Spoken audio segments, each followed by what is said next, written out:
एक समय की बात है। 5 दोस्त रोहन, संजय, राहुल, मल्लिका और रेणु कॉलेज खत्म करके एक पार्टी करने की सोची। रोहन ने कहा, दोस्तों, मेरे अंकल का एक पुराना खंडहर है। उसके पास एक हवेली है। मेरे अंकल भी वहाँ बहुत दिनों से रहते नहीं हैं। उस हवेली को खरीद कर बस ऐसे ही छोड़ दिया गया है और वो यूएस चले गए हैं। क्यों ना हम वहीं पर जाकर अपना इस साल का समर वेकेशन मनाते हैं, ताकि यादगार बन सके। और ऐसे भी हम सभी दोस्तों का इस कॉलेज से ये आखिरी साल है। क्या पता कभी मिलने का मौका मिले या ना मिले। उसकी बातें सुनकर सभी दोस्त खुश हो जाते हैं और जाने के लिए तैयार हो गए। और अगले सुबह ही सभी दोस्त रोहन की गाड़ी में बैठकर एंजॉय करते हुए खंडहर की ओर निकल पड़े। रास्ता बहुत दूर होने से बीच रास्ते में ही अंधेरा हो गया। फिर भी सभी दोस्त एंजॉय करते, गाना गाते हुए जंगल के रास्ते में आगे की ओर बढ़ते गए। अचानक बीच रास्ते में गाड़ी रुक गई। उसे देखने के लिए सभी गाड़ी से बाहर आए। उनमें से एक संजय नाम का लड़का बहुत भोला था। वो बहुत डरता था। उसने कहा, अरे यार, किस जगह पर आकर फंस गए हैं। उसकी बातें सुनकर बाकी दोस्त उसे हमेशा चिढ़ाते थे और उसका मजाक उड़ाते थे कि तू बहुत डरपोक है। इतने में उसकी गाड़ी ठीक हो गई और हवेली की ओर चलने लगी। कुछ समय के बाद हवेली पहुंच गए। रात का अंधेरा था, बिल्कुल सुनसान, बस चमगादड़ की ही आवाज़ सुनाई दे रही थी। रोहन ने दरवाज़ा खोला और सभी दोस्त हवेली के अंदर की ओर चले गए। बहुत दिन से बिना साफ सफाई के उस हवेली में चमगादड़ों के सिवा कुछ भी नहीं था। रोहन और उसके दोस्त हवेली को साफ करने लगे और अपने लिए खाना बनाकर खाने लगे। जब खाना खा रहे थे तभी उन्हें दरवाजे से किसी की आवाज़ सुनाई दी। दरवाज़ा खोलने के लिए उस डरपोक संजय को कहा गया, मगर वो डरने लगा और कहा, मैं नहीं जाऊंगा। फिर रोहन दरवाज़ा खोलने के लिए गया। तभी एक बाबा जी सामने खड़े थे। उसे देखकर रोहन बहुत डर गया, क्योंकि उसके बड़े बड़े बाल, बड़ी दाढ़ी, एक बड़ी सी लाठी पकड़ा हुआ था। बाबा ने उसे देखकर कहा, बेटा डरो मत, मैं एक चलता फिरता मुसाफिरों का सेवक हूँ। मैं बहुत दिनों से इस हवेली के सामने एक कुटिया में रहता हूँ। रोहन ने उसे अंदर बुलाया। बाबा अंदर आकर उन सभी को कहा, अरे बच्चों, तुम लोग यहाँ तो आ गए हो, मगर इस हवेली के पीछे एक छोटा सा बहुत पुराना गांव है जो अभी खंडहर बन गया है। वहाँ तुम लोग कभी मत जाना, नहीं तो बहुत बुरा हो जाएगा। उसकी बात सुनकर सभी हंसने लगे और कहने लगे, अरे बाबा, हमें क्यों डराते हो। ये कहकर रोहन और उसके साथियों ने उनका मजाक उड़ाया। संजय नाम के लड़के ने बाबा के पास जाकर उनसे माफ़ी मांगी और कहा, बाबा, आप इन लोगों की बात का बुरा मत मानना। और पूछा, बाबा, उस गांव में क्या है जो जाने को मना कर रहे हो। बाबा ने कहा, बेटा, शायद तुम समझदार लगते हो, इसलिए तुम्हें उस गांव की पूरी घटना बताता हूँ।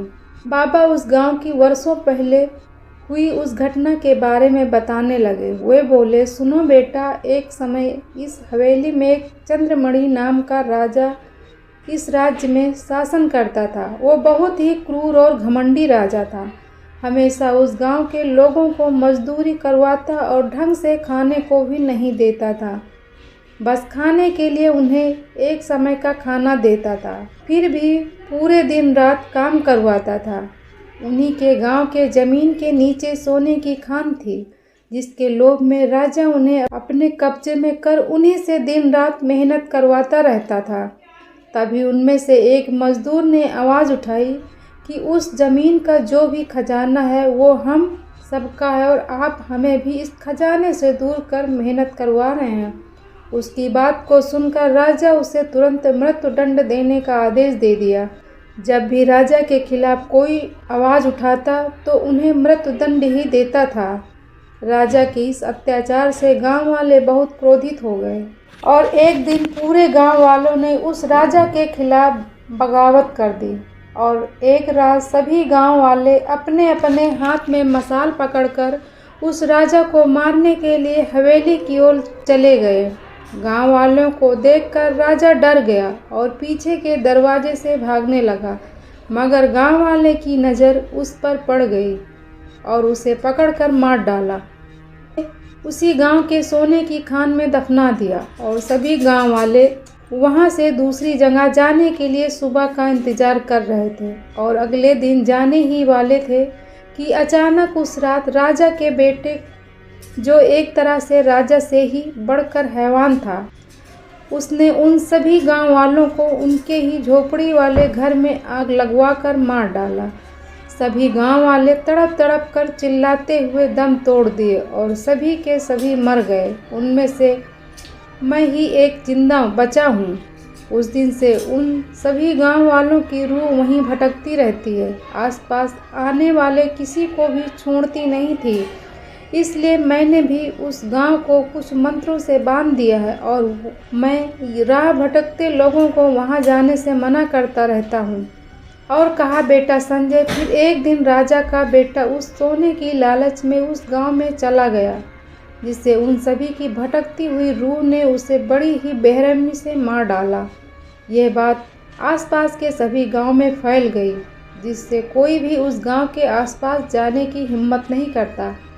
ये बात जब बाबा संजय को बता रहा था, तभी किसी की चीखने की आवाज़ आई और जब उन्होंने देखा कि संजय के सभी दोस्त वहाँ पर नहीं हैं, उन्हें शक हुआ। तब बाबा और संजय उस गांव की ओर दौड़ने लगे और वे देखे कि इतना बड़ा भयानक नज़ारा किसी ने आज तक देखा नहीं होगा।